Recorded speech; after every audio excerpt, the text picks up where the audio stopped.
Yo, what's up lads? Welcome back to the channel. Just finished up the left side of this new Alliance War Showcase mode. Didn't use any items, had all solos, and it was pretty fun. So I thought I'd upload a video on it.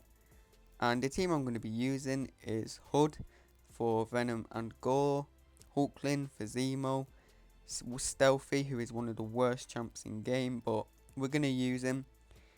Unfortunately, Scorpion just for the Stealthy synergy, because Stealthy's trash without Scorpion. Well, he's trash anyway, but he's even worse without Scorpion.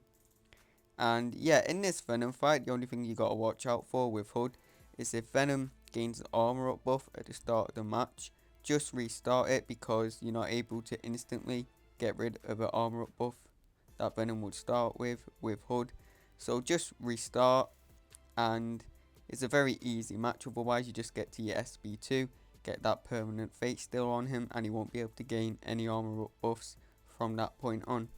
Next fight we got Kindred on Hazard Shift Shock and Bleed node, and you might be wondering, who am I going to take that with? Well, Stealthy is the Decay attacker, and Decay attackers ignore all damaging effects once they have 3 debuffs on the opponent. So as long as you have 3 debuffs on the opponent with Stealthy, you're not going to take any damage from things like Kindred's degen, Hazard Shift, or stuff like Mysterio's SB1. Decay attackers are just so strong, man, and it really didn't make much sense because the Sugar Pill defenders weren't even that difficult, but the attacker tactic was so insanely strong. But nowadays it's the other way around. The defender tactic is so difficult, but the attacker tactic isn't even that strong, so they flipped it on us, which I can't lie, I'm not really a fan of. I'm glad I'm not pushing War as hard as I used to, because back when Decay was around, I was in Salty and we were pushing for podium and a #1 spot. And War back then was actually really fun when the nodes weren't nearly as stressful. I was always excited for my officer to release the plan to see if I got to use my favourite champ, Crossbone, at that war, and I'd always hated it when I had to use Stealthy.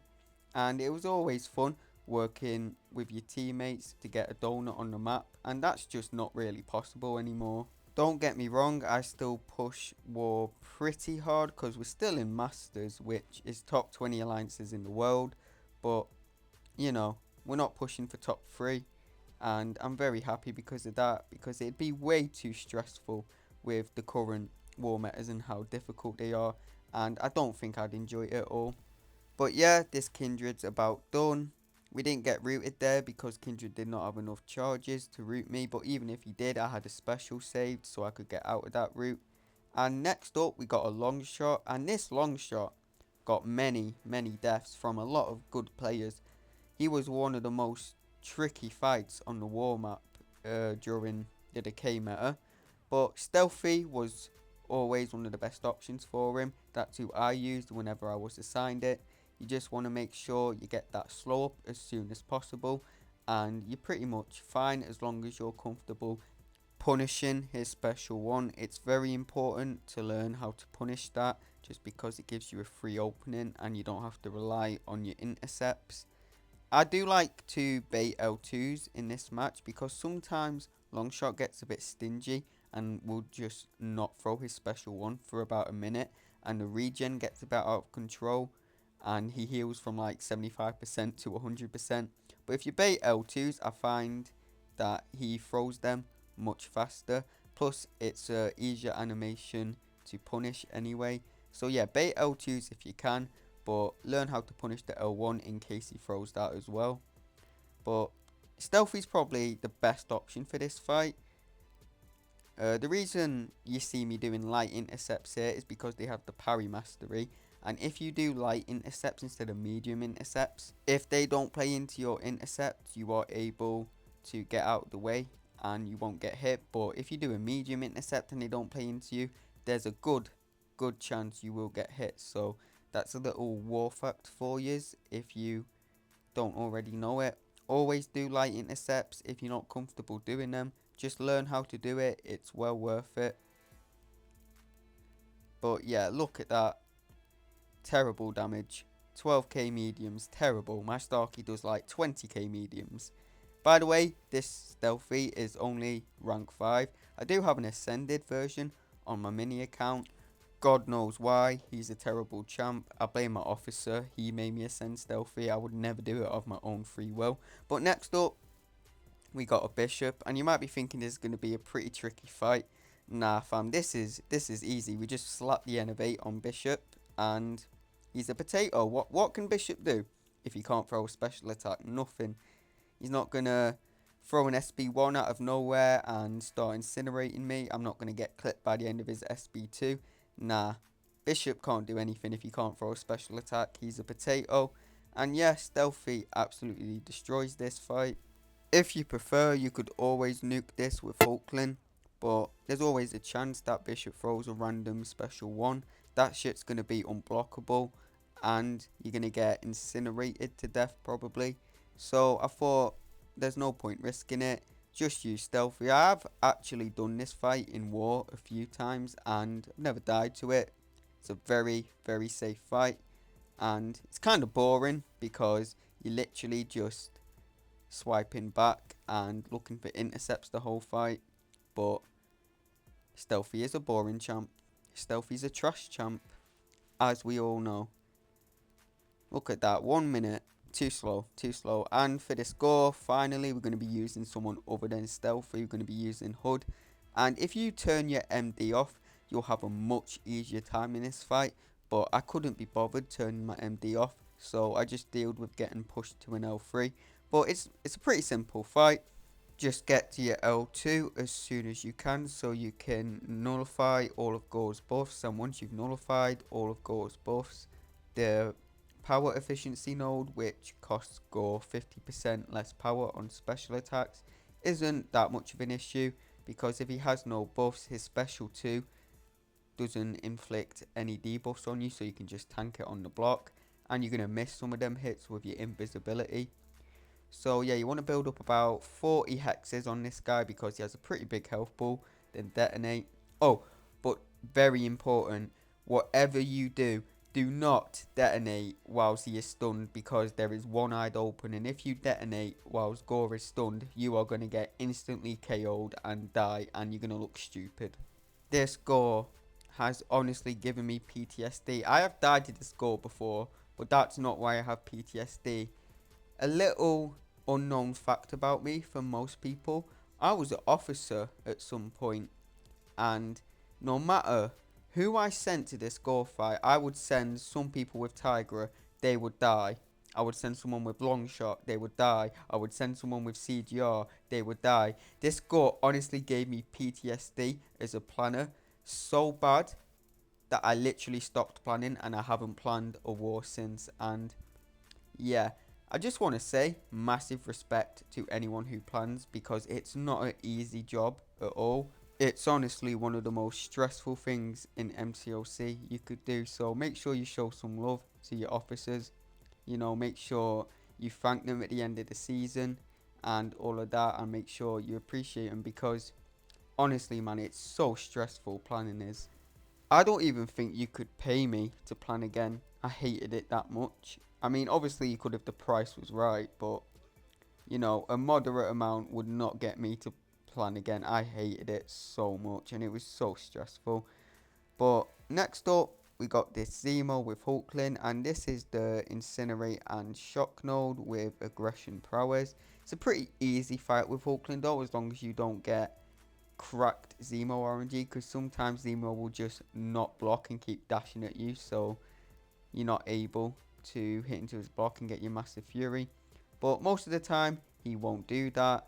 You got to make sure though that you don't hit him at all in the incinerate phase, because he does gain fury buffs, and those fury buffs will increase the damage of the incinerate. So one incinerate on you can literally kill you, just one. So make sure you just take this fight slow, and yeah, you'll be fine. One thing that is crazy to me about Zemo is Mike actually asked them to release a 7-star Zemo instead of Spidey 99 for the Koreanist challenges, but apparently Kabam thinks Zemo is too strong to be a 7-star. That is ridiculous, man. Like, they're releasing champs like Stark Spidey, Juggernaut, Onslaught, Bullseye is 7 stars. But you're telling me Zemo is too strong? There's no way. There's literally no way. That's the most craziest thing to me. Even as a 7 star, if people pulled Zemo, it's not like he would be an instant rank 2. A lot of people would just leave him at rank 1 because most people would agree with me on the fact that Zemo in most content is mid. The only reason most people have a Zemo ranked up is because Kabam forced you to rank him up because he's necessary for the Karina's challenges, and people thought he was going to be really OP for Necropolis, which he wasn't. He was decent for one path, and that's it. No one used him on any other path apart from the Mr. Fantastic one, really. Next up, we got a Mysterio on. This is the stun reflect node, so if I try to stun Mysterio, I will get stunned instead of him. And polka dot power, so I can't gain any power in this fight.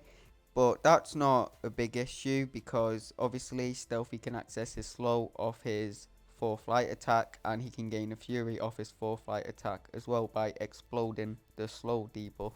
I was assigned this fight all the time, and it's a pretty tricky fight, man. Like, I've seen plenty of good players die to this fight, but with Stealthy it's not too bad because you're going to ignore the miss of Mysterio's special 2 thanks to the slow, and if he throws a special 1 you can still hit him because you'll ignore the damage reflect thanks to the fact that Stealthy is a decay attacker.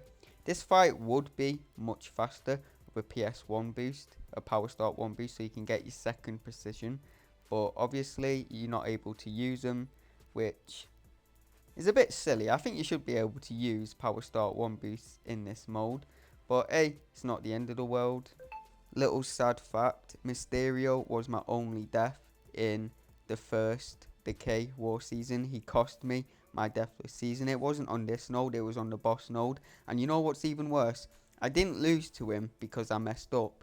I lost to him because I forgot the damn pre-fight. So whenever I would dex Mysterio, he would go unstoppable and I just got smoked by him. But when I went back in the fight and selected the right debuff, which is the slow debuff, I smoked him. So yeah, he ruined my deathless season, which sucks, but we're getting the revenge on him now, and I got revenge on him plenty of times on the boss node and on the stun reflect node, so it's fine, it's fine. I'm not a big fan of playing stun reflect with Stealthy just because he's so much of a wet noodle that even blocked hits can pretty much kill you. So on a node where you can't parry, you just have to play picture perfect with the intercepts, because if you start taking loads of blocked hits and baiting out heavy attacks, your health pool is just going to get rinsed and there's a good chance you will die. Okay boys, so it's boss time, the main attraction, what you all want to see. You all want to see the Starkey Cook, the better spider. I have actually took photon bosses with Stealthy many times, but Dab had to challenge the power of Starkey. He said Starkey would get wrecked in this fight, so I've just got to show the world that Starkey is the better spider, the best spider in the game.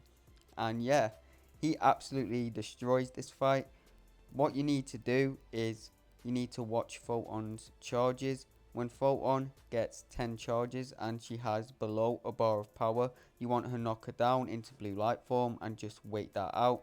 And make sure you do that before she gains 15 charges, because if she throws a special attack at 15 charges, she'll go into blue light form. But if she throws one below that, she will not.